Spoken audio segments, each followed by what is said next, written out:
engineering and safety. Is that correct? Mm-hmm. Yeah. And he also very well known for the unsaturated soil people. So I go straight, Adrian. Okay. All right. Thank you. Thank you very much, Fernando and the University of Sao Paulo for hosting me.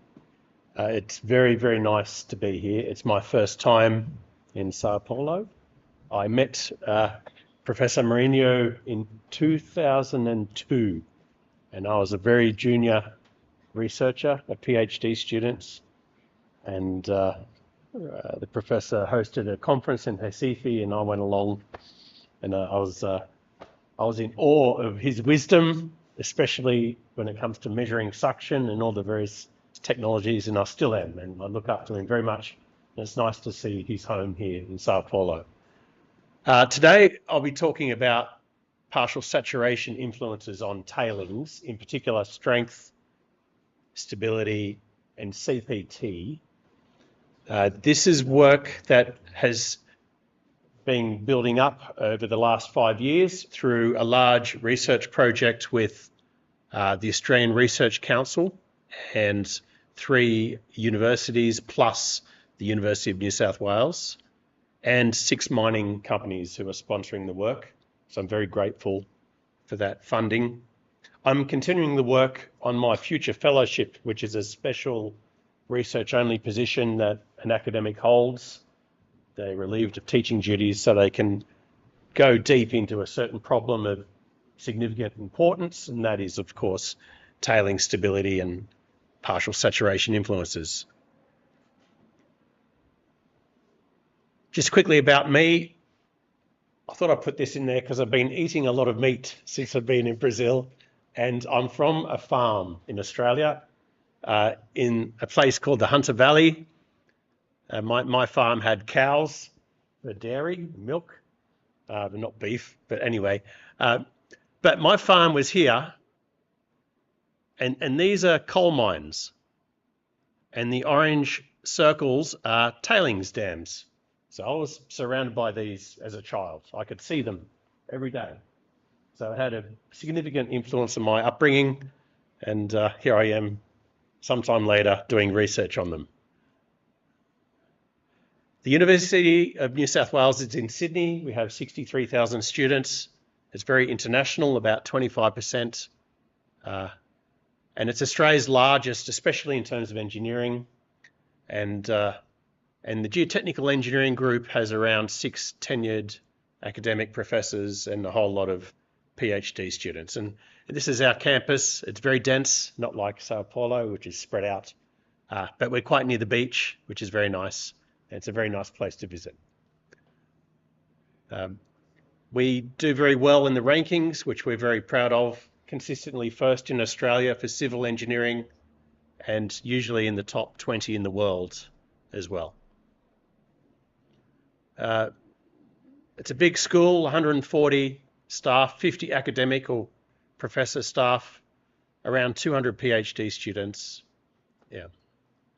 And our Geotechnical Engineering Group, well, here I am here, but these are my colleagues. Professor Kalili is our most senior member. We're most famous for our work on unsaturated soil mechanics and also numerical and analytical modelling. But we do a whole lot of other work on rock mechanics and micromechanics and coupled processes and geoenergy and other topics too. Our 25 PhD students come from typically 10 countries. And at the moment, we've got 2 from South America, which are doing a great job.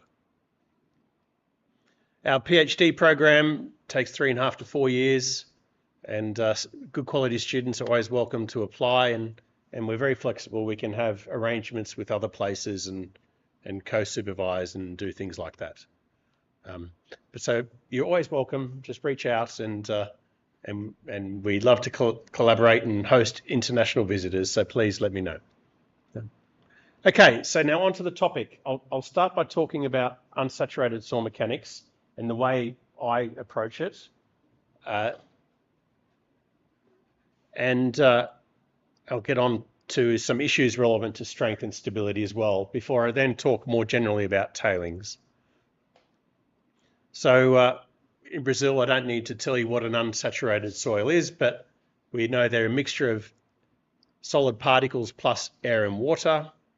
They're very commonly encountered in slopes and dams, compacted soils, but in many mining situations, including tailings deposits, dry stacks, and the ore itself. Now, their behavior is influenced by suction, which is the difference between poor air pressure and poor water pressure. That enhances the effective stress and the strength. But from a tailings point of view, partial saturation causes another important phenomena, and that is the ability for the tailings to change in volume during a fast loading or deformation event. The air is very compressible, and that changes a lot the way the soil skeleton deforms and how strength is mobilized. And that, to be honest, has a greater influence on the behavior change than the capillary action in many situations. So capillary effects, yes, they're important, but sometimes not as important as the fact that we can now have significant skeleton volume change, because that is what primarily controls the behavior change. We put suction into the effective stress. We multiply suction S by chi, which is a geometrical correction factor, if you like, and add it onto our total stress to get the effective. And then in very simple terms, you can put your effective stress in a more Coulomb type strength profile and come up with some methods of design. So suction is usually associated with a negative water pressure, a water that is in tension, and that is most evident in some capillary tubes. Here the water in the large diameter tube is generally one where the pressure increases linearly with depth. It starts at zero and just increases. But in that connected system of water over here, the small diameter tube causes the water to be pulled up and held in tension through the capillary action. And the same thing happens in an unsaturated soil or tailings due to the capillary effects and the curvature of the air-water interface. And we see these unsaturated materials inside tailings storage facilities, sometimes or often in the embankments used to contain them, but also in the tailings itself. The tailings might dry out from sun desiccation, and then you deposit more tailings on top. But that leaves inside your structure an unsaturated section, which can be unsaturated for many decades and sometimes longer. And obviously above a phreatic surface where the sun desiccation is active, it can be unsaturated as well. So putting the suction and the behavior changes into a design will help remove unnecessary conservatism.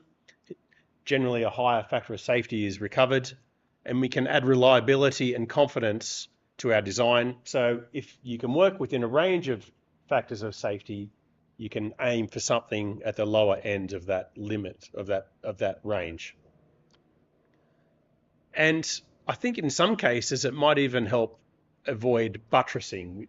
Buttressing is becoming very common to make tailing structures safer, but it's also extremely expensive. So if we can optimize the design with more detailed and accurate information of the structure, you might save a lot of money for the mining company. So here's an expanded form of the effective stress. The chi term varies between 1 and 0. It's 1 for a saturated state or 0 if dry. Now, sometimes people approximate chi using the degree of saturation.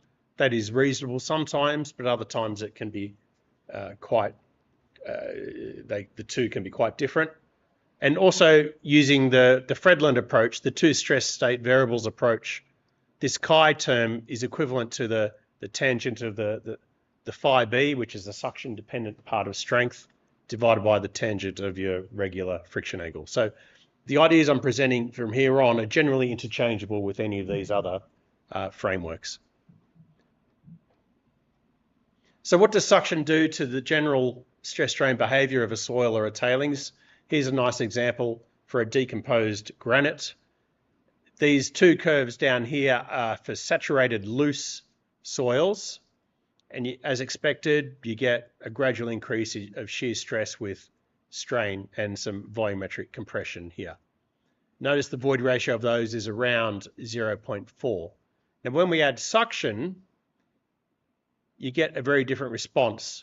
You get a soil that now looks as though it's stronger and dense and dilative. You get a peak in your stress strain response followed by some softening and then some dilation down here.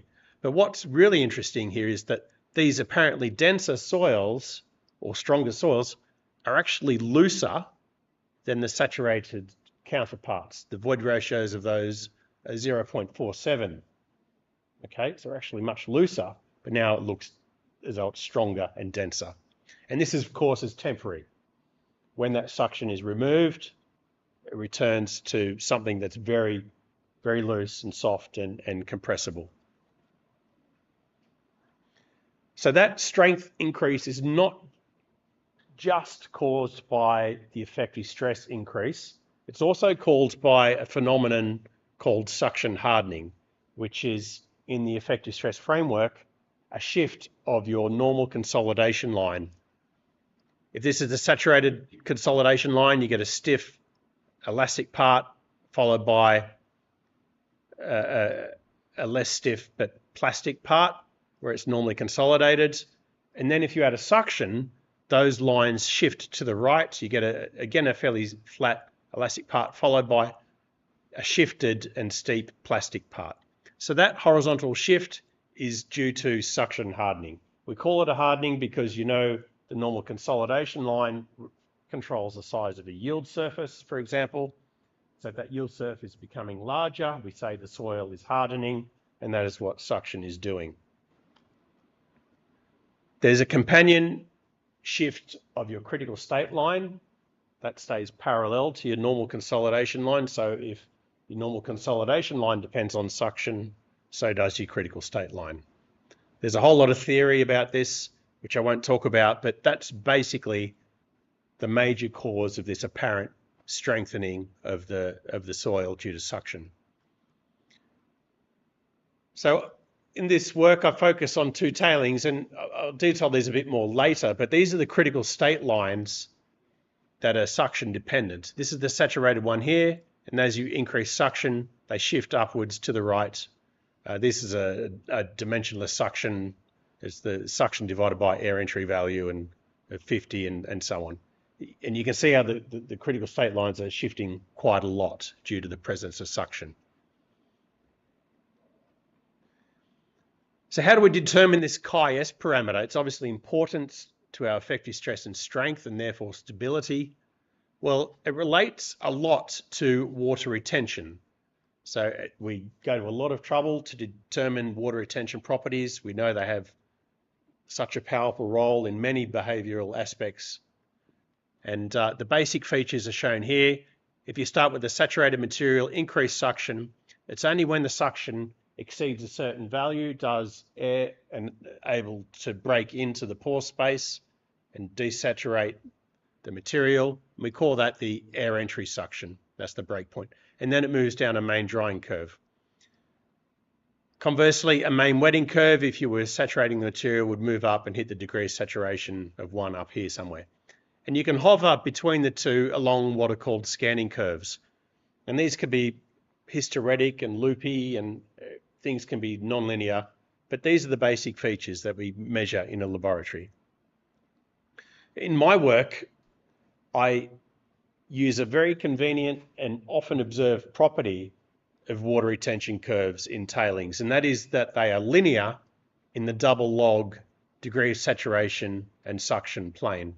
This linearity was also observed by Brooks and Corey many, many decades ago, but it has a theoretical origin in that it comes from a fractal pore size distribution, and I'll talk briefly about that in a second. But so your water retention curve now is initially saturated, hits your air entry suction, and then moves down your main drying curve.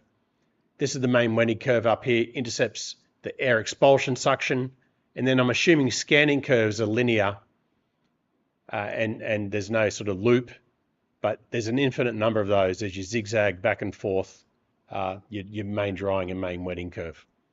Now, what's also interesting is that the chi relationship has linearity in this double log plane as well, and that really simplifies things. It lets us easily connect chi to a degree of saturation and therefore a strength. So we can easily introduce things like volumetric water content and void ratio and the slopes of these lines to compute things like chi-s. And it really simplifies putting this into a numerical code or an analytical solution and coming up with very simple, quite accurate closed forms expressions for different problems. So what's also interesting here is that the air entry suction scales with void ratio according to a power law. The power exponent ds, or the negative of it, the ds is the fractal dimension of the particle size distribution, and the C1 is just a multiplier with units of stress. And their expulsion is just then another multiplier added in C2. This comes from theory. It's in a paper I wrote in 2014. We can connect particle information and the fractal dimension of the particles to pore scale information, which is your void ratio and your water retention and your air entry value and so on, by realizing that your particles and pores have the same surface area. They share a boundary, they have the same surface area. So we can do mathematics of one and directly connect it to the mathematics of the other one. And that lets us connect the two phases, or the two geometrical features in a very elegant way. So what does a fractal look like? Well, many tailings are fractal. In fact, pretty much any tailings or material that's formed by crushing and grinding processes is fractal. It means that you have a geometrical pattern to your particle size distribution. So if you plot percentage passing against particle size and take the double log now, so we plot the vertical scale using a log axis.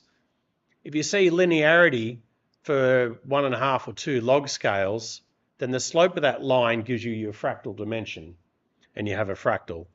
So it's 3 minus the slope gives you your fractal dimension.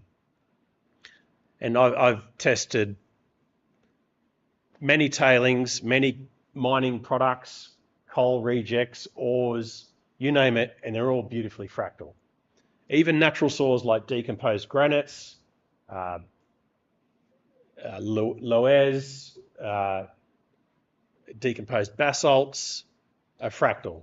Pretty much the only materials that are not fractal are aeolian, wind-blown ones, or gap-graded ones, and they're quite rare.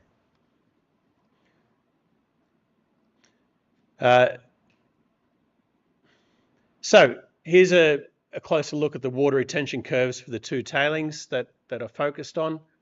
When you non-dimensionalize your suction axes using your air entry value or your air expulsion value, all the data collapses irrespective of your void ratio. So this is really powerful as well.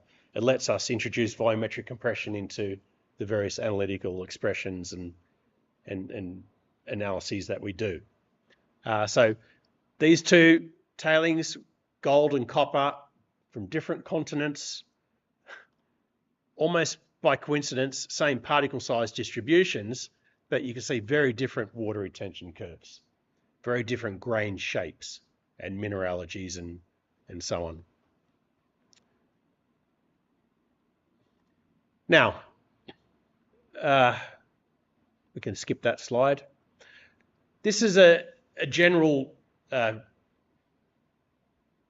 profile of suction and water pressures through a tailings that I'll be adopting or focusing on.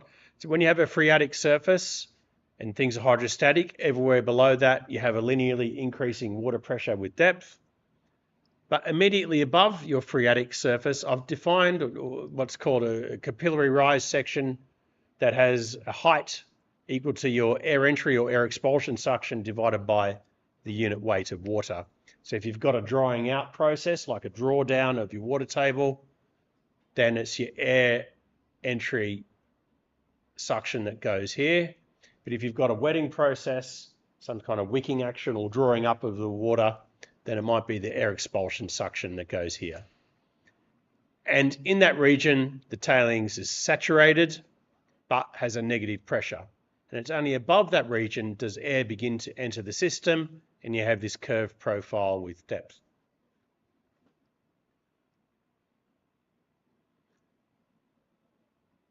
Now, when we go to strength and stability problems, I'm advocating that people use, for simplicity and also because it's sufficiently accurate in many cases, what I've called the equivalent method.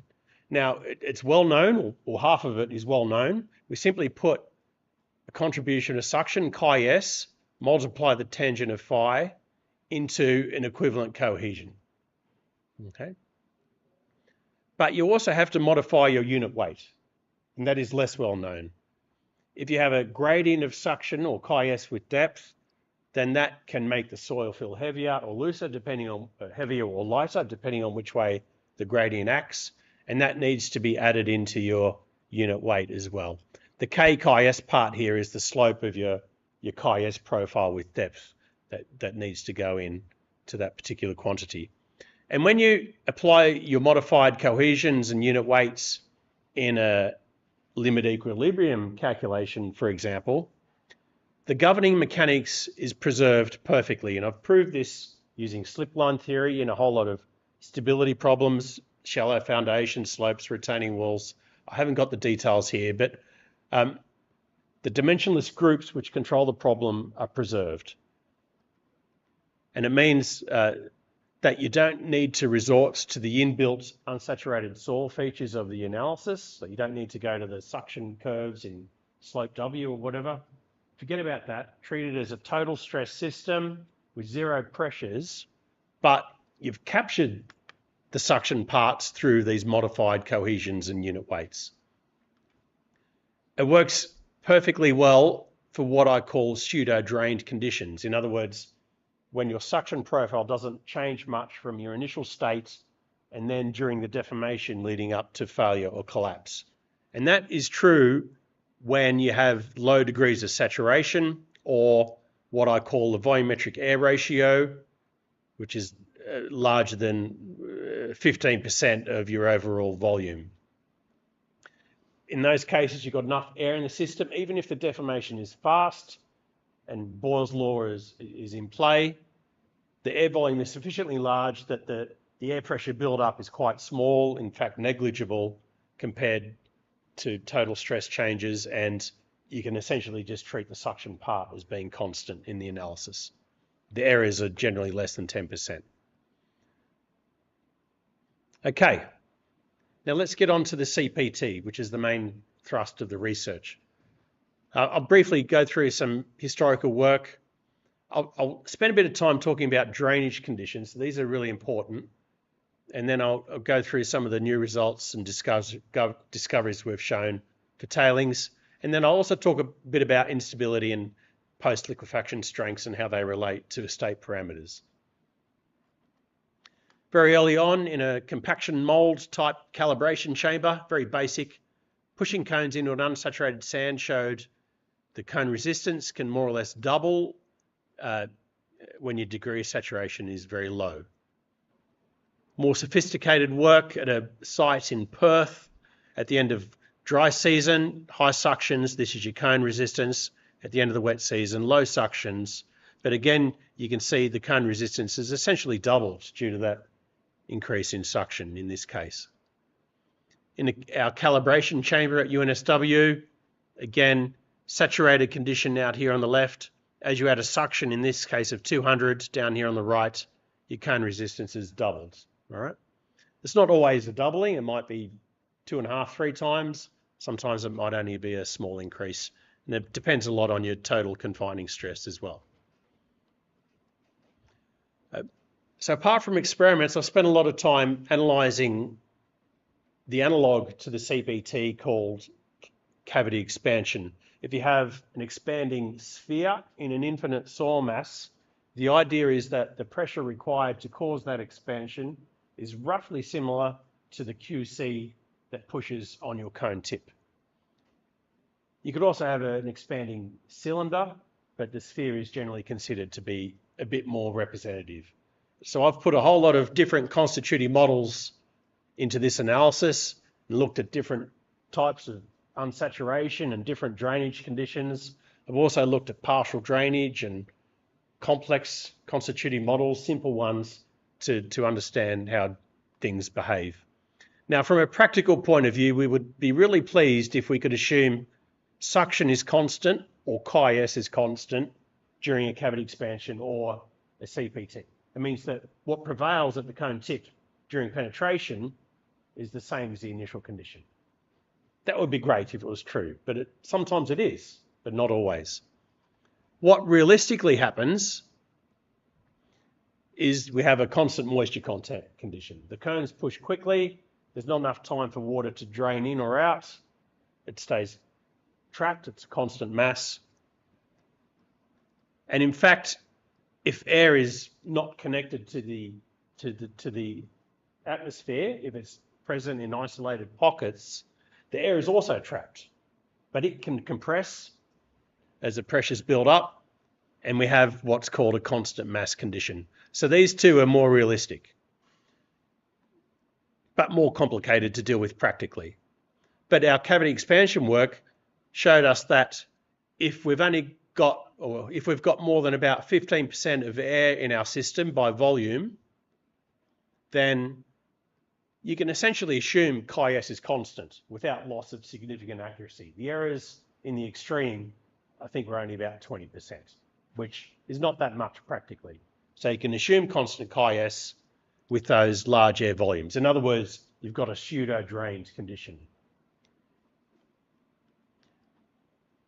When we have less than 15% air volume, things change, and you have to go to essentially a constant mass scenario. And that's what our latest work is focused on. And what's interesting is this 15% number we found in experiments caused a step change in behavior. It wasn't gradual. It didn't sort of gradually transition from drained to constant mass. It kind of went partially drained, or went pseudo drain, step down, and then constant mass. It was really sudden. So that's why I'm quite confident around that 15% number, although I will welcome other people to verify or come up with some challenging ideas.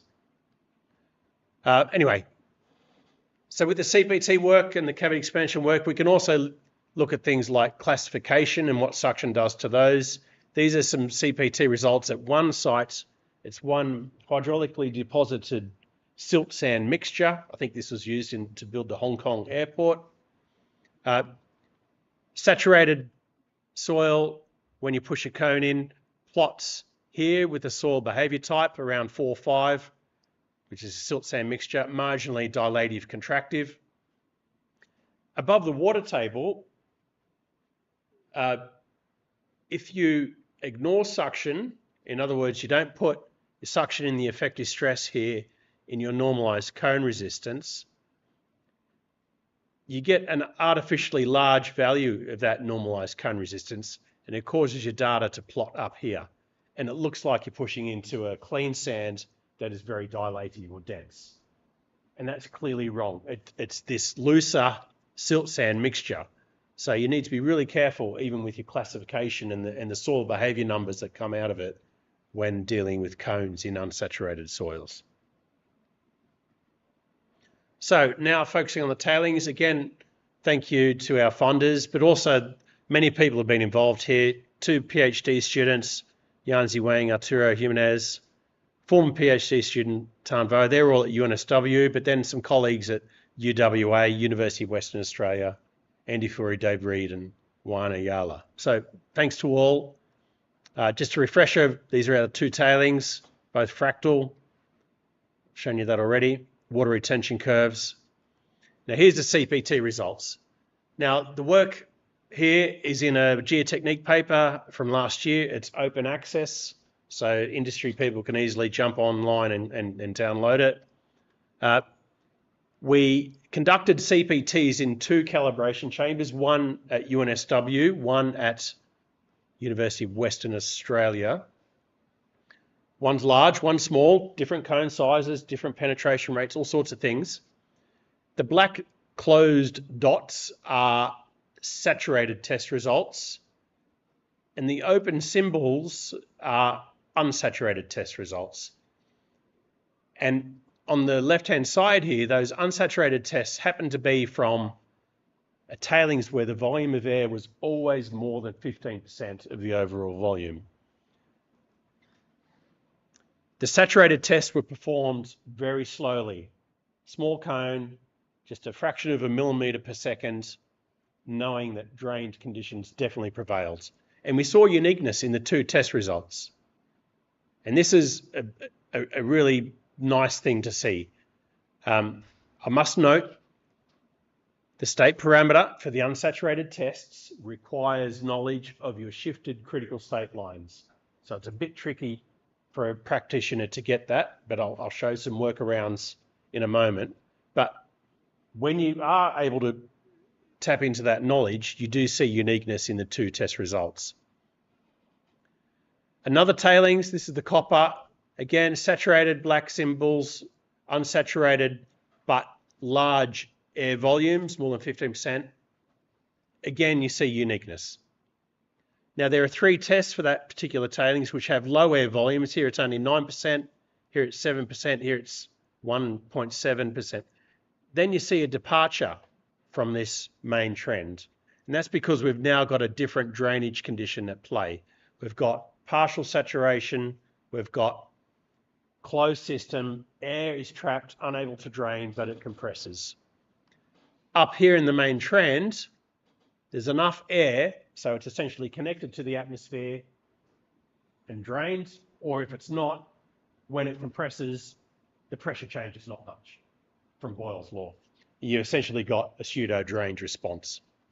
So this uniqueness is only when you have pseudo-drains or drains, and then you get a departure when you have a constant mass system. Incidentally, I plotted what would have been predicted using the Bean-Jeffries screening level assessments, using lambda 10 and so on for these two tailings, and they're very far away from what we measured experimentally. So just a bit of a note of caution there. I know it's a well-used technique, but not always very accurate. So for uniqueness, we need large air volumes relative to the total.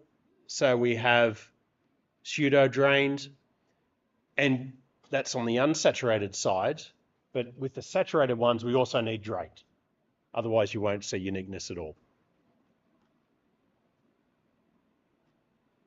Now, when a practitioner doesn't have knowledge of critical state line relocations due to suction, they can go to something like this instead. Instead of state parameter, I've put void ratio on the horizontal. I've normalized cone resistance using a mean total stress, so no knowledge of suction at all is required there. And for different gravimetric water contents, and the data kind of groups into three batches for three different values of mean net stress. This is perhaps something a mining company can construct using their own historical data of their tailing structure, QC and depth of penetration, and if they're lucky, they've got gravimetric water content and void ratio at different points to match up with their cone results. They can construct these charts themselves and then go forward and use those in design. So this gives those mining companies a hint of what to look for and what sort of planes to plot their data in.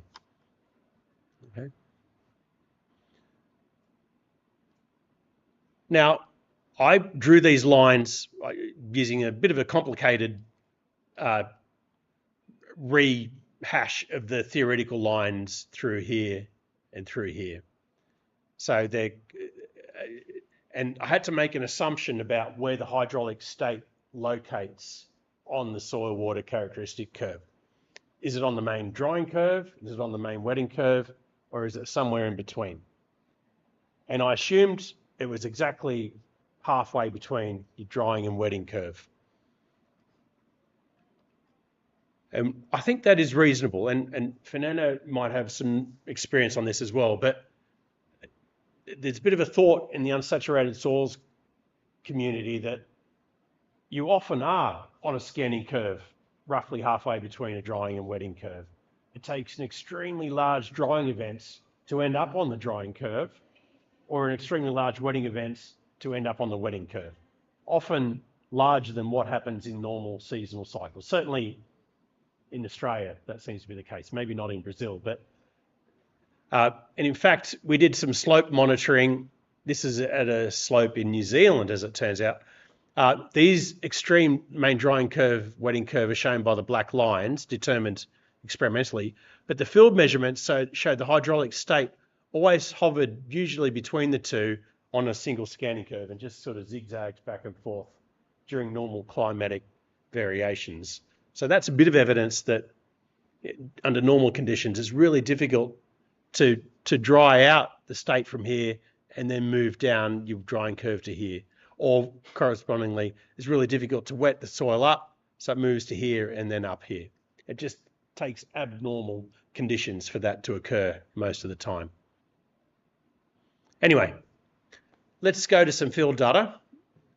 This is now for the one of the tailings. This is the gold. We've got CPT results.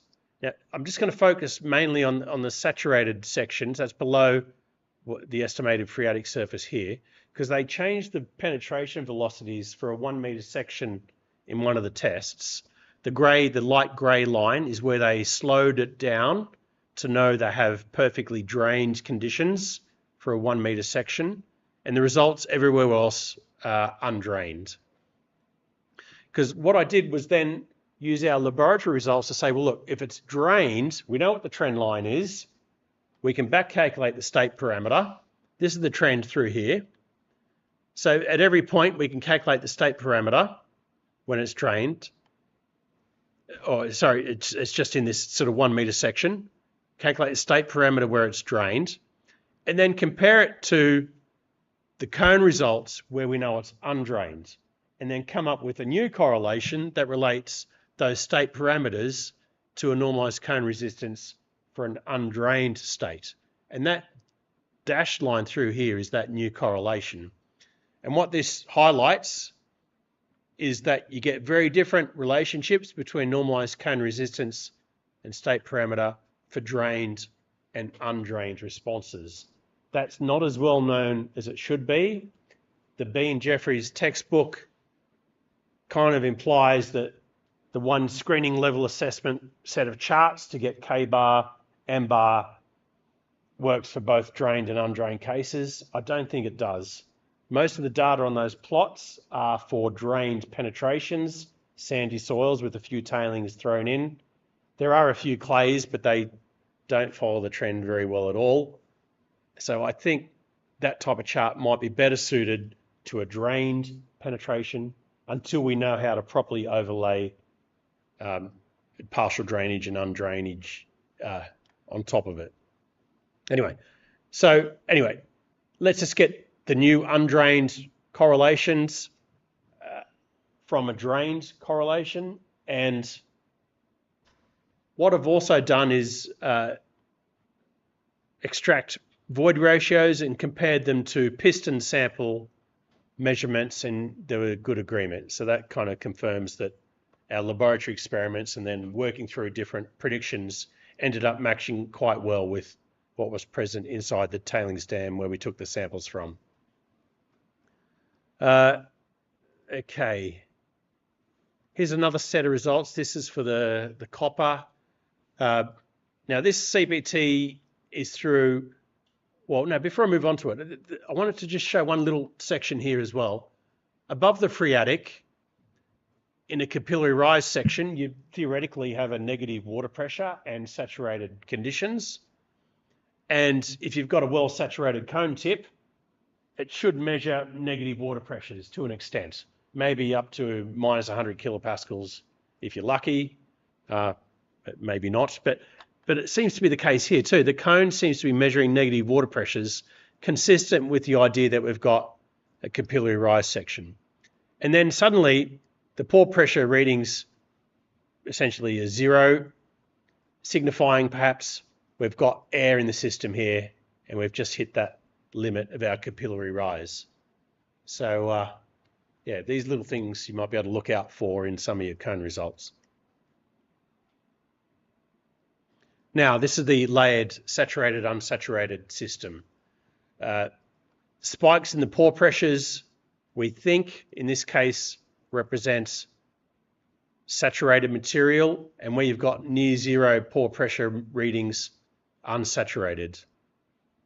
So just focusing on those unsaturated ones, we were able to back calculate void ratio using the laboratory determined trend and match that up again with block sample results, and they agree fairly well. What I've also done here is plot a state parameter in a future state if the phreatic surface rises for some reason. If they wanted to explore that as an extremely conservative case, these would be your state parameters in that scenario. You won't get large volume or void ratio changes in that process, so your state parameter readings can be, or determinations can be based on those unsaturated void ratio measurements. I'll skip over that. Now I'll talk a bit about instability and liquefaction in an unsaturated material. So these are tests for a degree of saturation 65% or more. There's an idea in industry that unsaturated soils and tailings can liquefy. Indeed, they can. There's different numbers floating around as the boundary between when that's possible. Some companies use 85% degree of saturation. Maybe that's probably about right, but I prefer to think in terms of volume of air relative to overall volume. I think that's a more useful parameter. But anyway, triaxial test results, loose, high void ratios, initially a line of roughly slope 3 in the QP plane, pseudo-drained initially. These are closed system tests, so we've closed the valves. Air pressure has to build up as you compress the sample from Boyle's law, and then the air pressure builds up and up. Your suction changes a bit as well, but not as much as your air pressure. And eventually you reach a peak representing roughly negative second order work, and then it collapses down to a lower value where it intercepts your critical state line. These are the volumetric compressions which occur during the test. And you can use a constitutive model to predict those as well as your stress strain curves. So if we read off the peak points, we can plot instability lines. If we read off intercepts with critical state lines, we can call those a post-liquefaction strength and plot those against state parameters and try and build on established ideas used for saturated conditions. Here's our instability lines. They're clearly a function of degree of saturation, and here we've considered a whole lot of different load paths and initial K0 conditions, and here's our two different load paths, very different. One is kind of a typical triaxial, another one represents roughly constant vertical stress with a reduction in lateral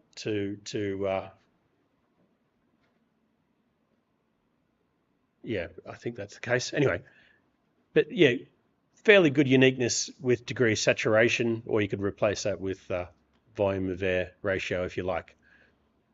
Now here are our post-liquefaction strengths plotted against state parameters, and strengths are normalized using initial mean effective stress. The numbers next to the open symbols are the degrees of saturation. So we're getting undrained strength ratios, or I call it undrained, but it's really a closed system strength ratio of 0.15 up to 0.5 or 6. The saturated trends that we normally use, one's through here, is these sort of grey lines. That's kind of the best practice trend line that is in the Jeffries Bean book. And this is something that your critical state line would predict, but it is often a departure from reality. And these dotted lines through here are model simulations of our cases. Now, Again, requires knowledge of your shifted critical state line, which is not always available. So I've replotted it using a modified state parameter, which is determined using the saturated critical state line. So it's something practitioners can do, and I've taken out the suction from the stress. It's a total here, use it to non-dimensionalize. So yeah, undrained strength ratios as low as, well, we as low as 0.2. We're working on larger degrees of saturation. That undrained strength ratio is getting a little bit smaller, but it is significantly larger than your saturated counterpart. So liquefaction strengths will be higher when unsaturated, but not always massively so. This is a summary of the main ideas that I'm recommending industry adopt, and what I think is kind of current state of the knowledge that is accessible to a practitioner without getting too theoretical. So below a phreatic, saturated soil mechanics. Above a phreatic within a capillary rise, and you define your capillary rise using air entry or air expulsion suction. Again, saturated soil mechanics applies. But you must put the negative water pressure in your effective stress when you interpret your cone results, when you do a limit equilibrium analysis of a slip surface, when you define an undrained strength ratio, the denominator has to have that negative water pressure in it.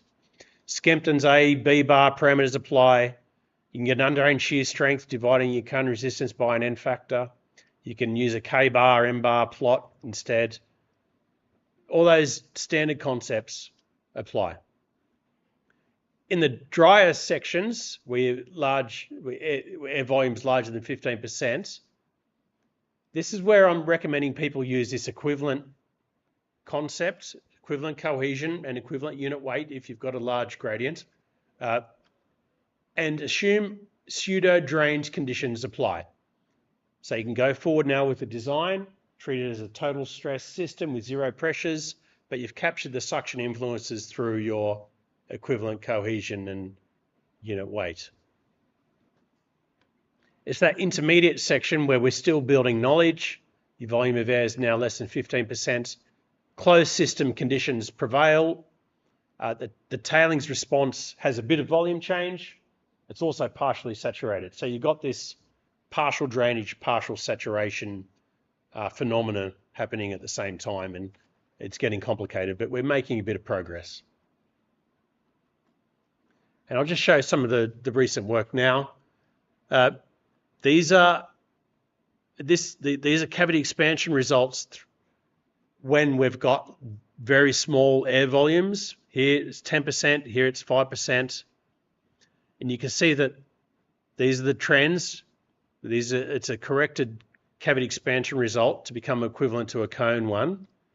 Your saturated undrained is down here. And your drained, whether it's saturated or air volume larger than 15%, is up here.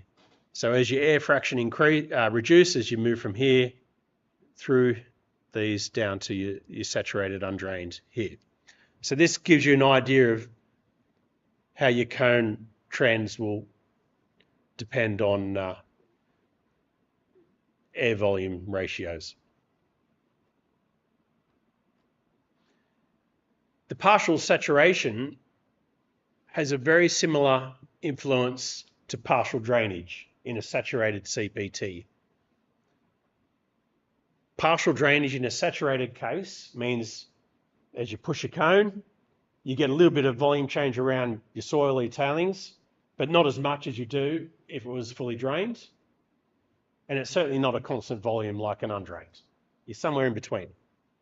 And again, I've used cavity expansion theory to plot different cavity expansion or cone results for a drained case where you get lots of volume change, an undrained case where you get zero volume change, and the capital V is this dimensionless velocity that we use.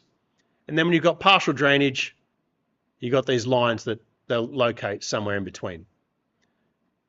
With partial saturation, you've got the same sort of thing. You get a bit of volume change due to the air compressing, much like you have during partial drainage in a saturated system. So it's no surprise your partial drainage and your partial saturation have similar transitions from one drained state to a zero volume change state down here.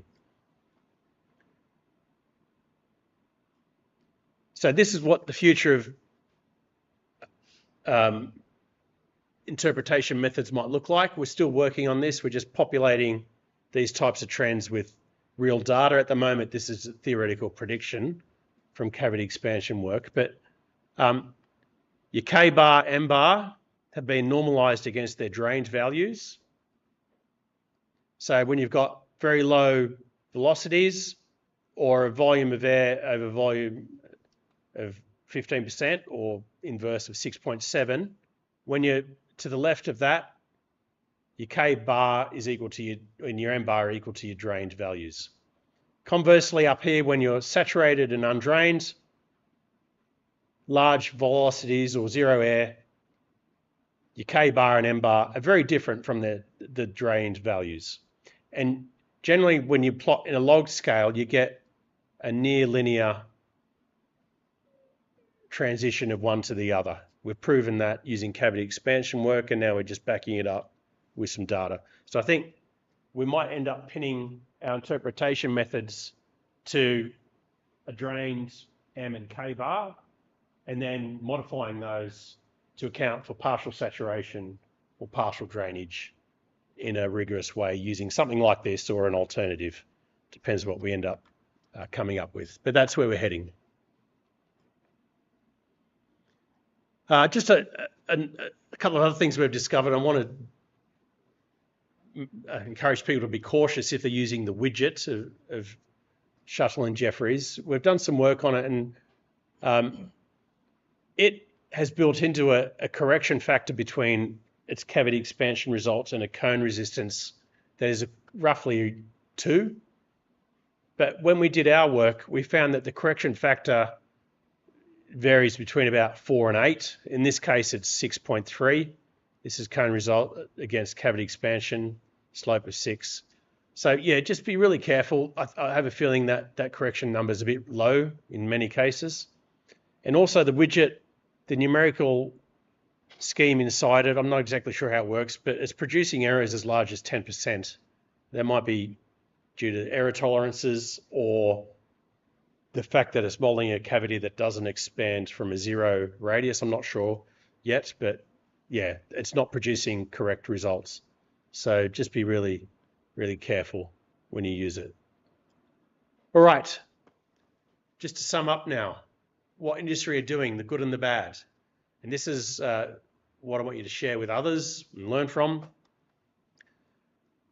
It's becoming common to determine water retention curves. Great, we know how important they are. The equivalent methods being used with equivalent cohesion, great. But sometimes an equivalent unit weight is needed too. Mistakes.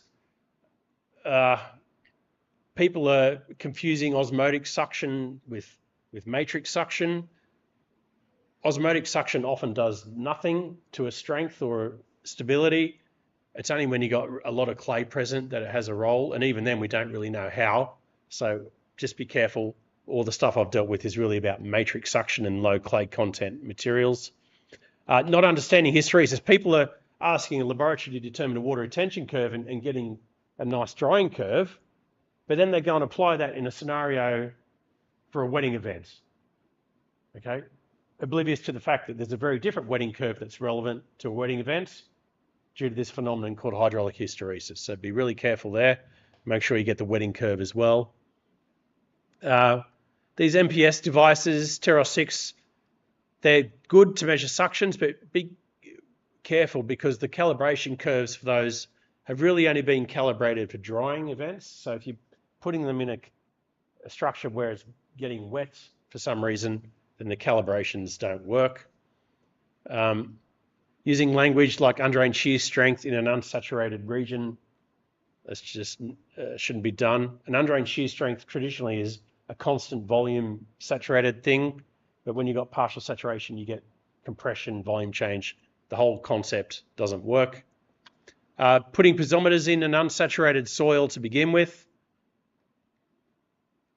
unaware that the suction in that soil will cause the piezometer tip to desaturate and become dysfunctional, so that when it later saturates, it's not going to give you an accurate reading. Above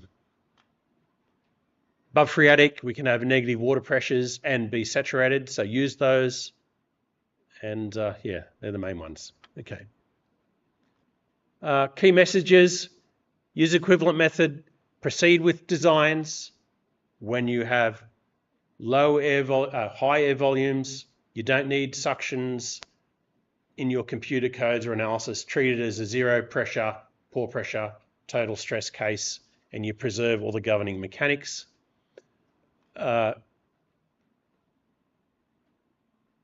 When you have low air volumes, things are different. We have a constant volume condition.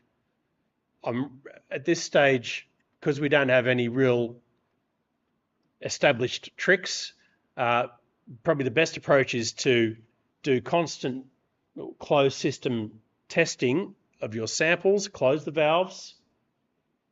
Don't bother to measure pressures. You don't need them. Interpret the data using total stresses, recover a CT and a phi-T, and proceed with those. As long as your sample state is the same as what you expect to have in your structure in terms of void ratio and moisture content, and also as long as the load paths that you put on are the same as what you expect in the structure. Triaxial compression, direct shear, triaxial extension. Choose the one that is most similar to what you expect to have. Okay. I think that was my last slide. Here's some references, many of which are open access, that are all in this talk, and yeah, consistent in the mechanics and terminologies. So, all right, that's where I'll finish up, Fernando. Okay. More or less on time. Thanks everybody for listening. Okay. Thank you. Thank you.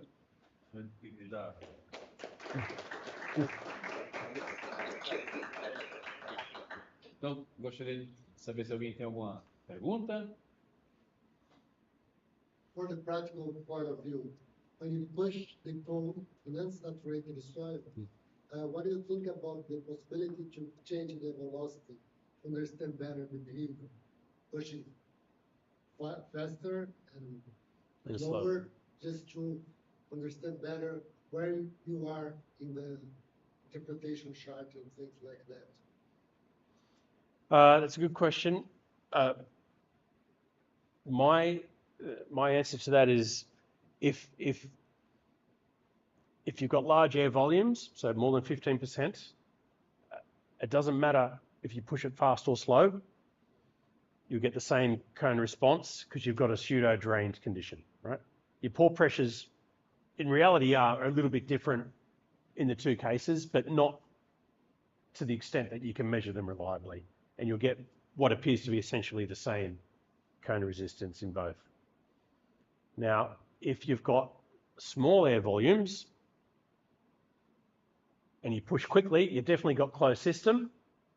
But if you push slowly, then I guess it's possible you've got a partially vented system and you might get a different response. So I think if you've got small air volumes, push quickly, because you know you've got a closed system and that's the easiest one to model. And if you've got large air volumes, it doesn't matter. Now, look, but that, like I said, that small air volume is where most of the knowledge gaps are, I think, and that's where I'm focusing my attention. But yeah, if you ask me again in 2 or 3 years' time, I'll probably have a different answer. So yeah, but that's my understanding at the moment. Yeah. Any questions? No? I'd like to. I have a question. Mm-hmm. So you define or you talk about the drainage and drained and undrained condition, and then you mentioned the volume the volume of air, so between 80% or something like that. That's boundary. Yeah. So a degree of saturation above that, you will probably have some condition for undrained situation. Yeah. You can have a no volume change or small volume change. Yeah. But what is the definition of drained and undrained below that? What's your definition of that? You talked about volume, and then you talk about section variation if you have a constant water content. So, and then at the end, you talk about the undrained shear strength. Yes. Which you said that you shouldn't use undrained shear strength for unsaturated soil. Yeah. So what's your opinion about this? Okay. Part of it? There's a lot in that question. Look, so for large air volumes, low degrees of saturation, yes. I mean, when you push a cone, it's not drained. Right? Obviously, there's a little bit of suction change, but you can assume chi-s is constant, and the errors are not big. And you have to remember also, chi-s in a tailings is often only 20 kilopascals, right?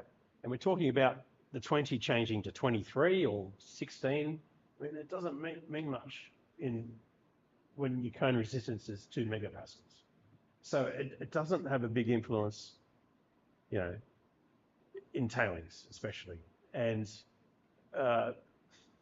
so the fact that it can change in volume is the bigger one. Now, the undrained shear strength idea, the S that I've defined and plotted is Q divided by 2. So it's not at the critical state.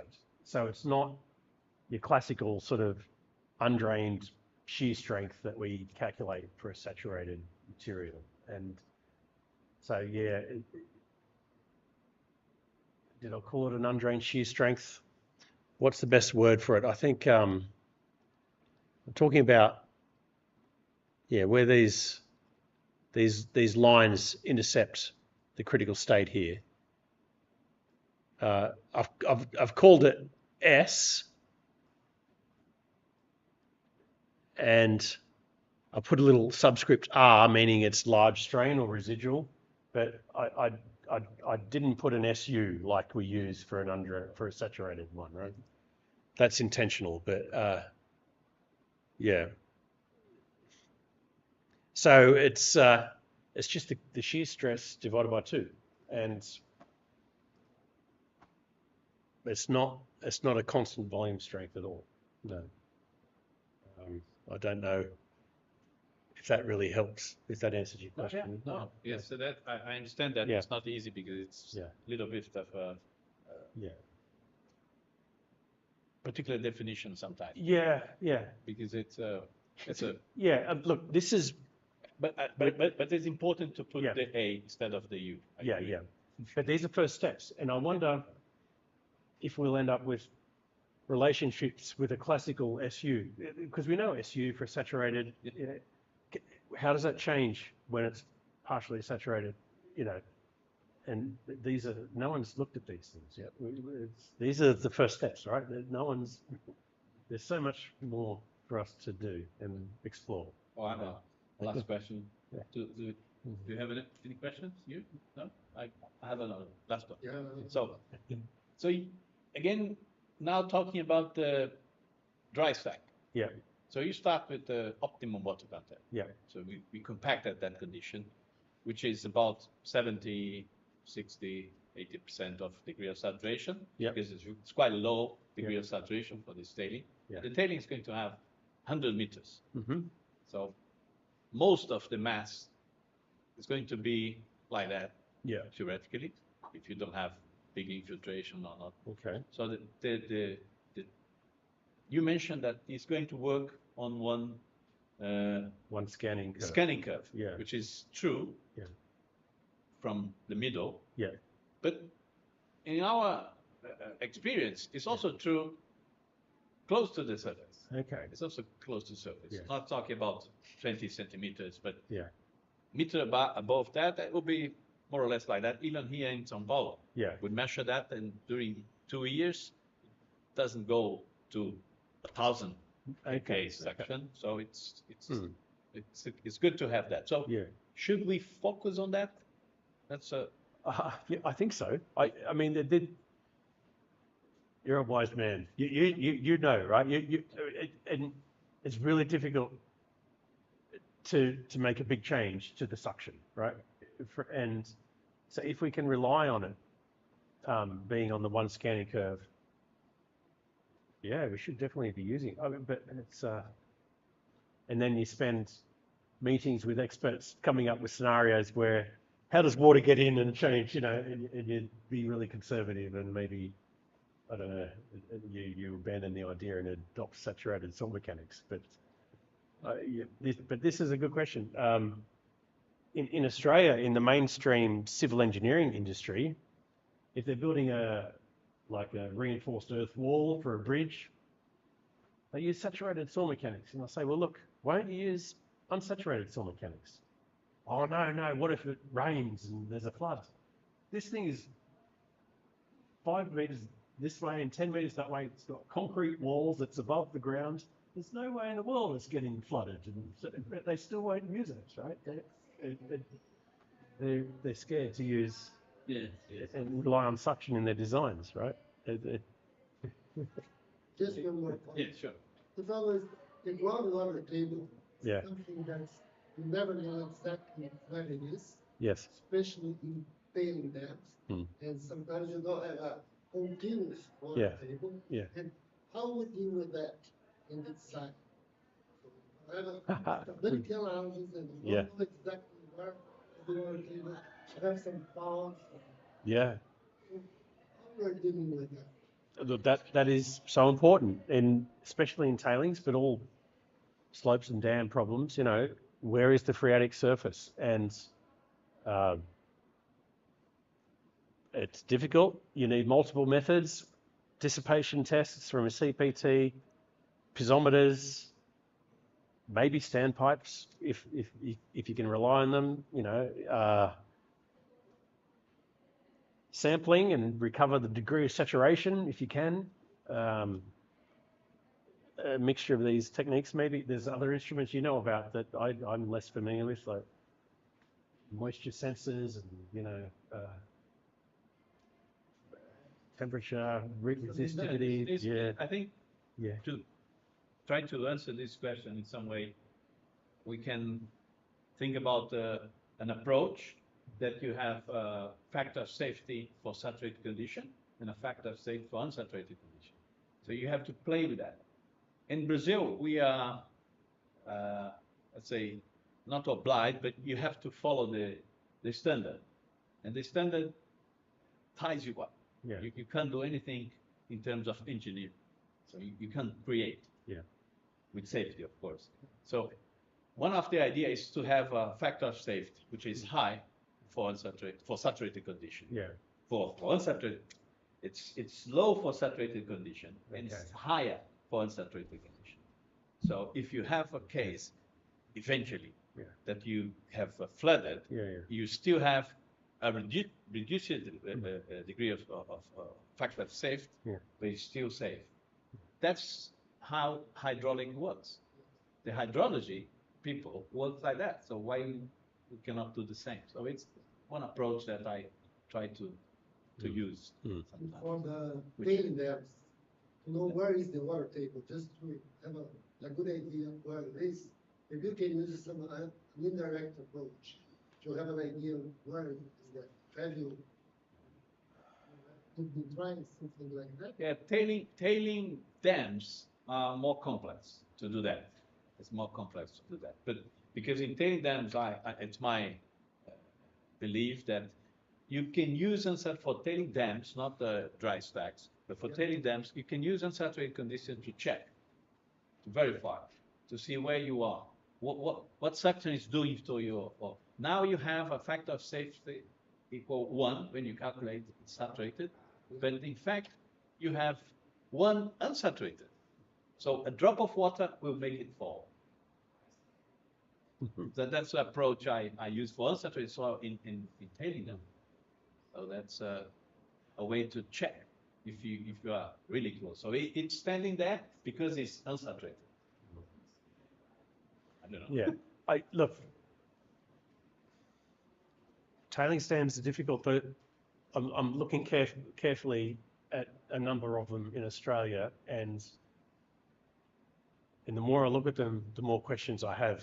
And my latest thinking is there's some layering of saturated, unsaturated, saturated, unsaturated. And the layering, I'm guessing, is only 10 centimeters thick. And maybe that matches up with coarse, fine, coarse, fine. I don't know. We don't have that level of information yet, but maybe the finer layers are saturated, the coarse ones unsaturated. But when you push a cone, you don't see this. You see a little bit of noise and you think, oh, it's just fine, coarse, fine, coarse. It's only when you then look at something like a dissipation test, which might be in an unsaturated layer, but it kind of looks like it's a saturated system until your pore pressure goes down, flattens off, and then starts to increase with time. You think, well, what's going on? Is that saturated layers pushing in to the unsaturated one, increasing the water? I don't know. And, you know, and the noise in the CPT profiles, the pore pressures are always positive. Even though it's in an unsaturated section for a short period of time, it doesn't have enough time for the water pressure to go negative or zero, right? It's still, so when you just look at it on a piece of paper, you think, oh, it's just a coarse sand, you know, but it could be an unsaturated silt. You don't know. And then you take samples, do degrees of saturation, and they come out at 80%, 50%, and you think, whoa, I thought this was saturated. It's mind-boggling. It's mind-boggling. So, yeah, I'm still trying to get my head around it and do some research to back up and observe some of these strange things and try and make sense of it. Yeah. So, thank you very much. Thank you, Adrian. Yeah. Thank you for very good. good. Pleasure. Thank you very much. Thank you. Thanks for Obrigado a listening. todos. Obrigado Obrigado. pela internet.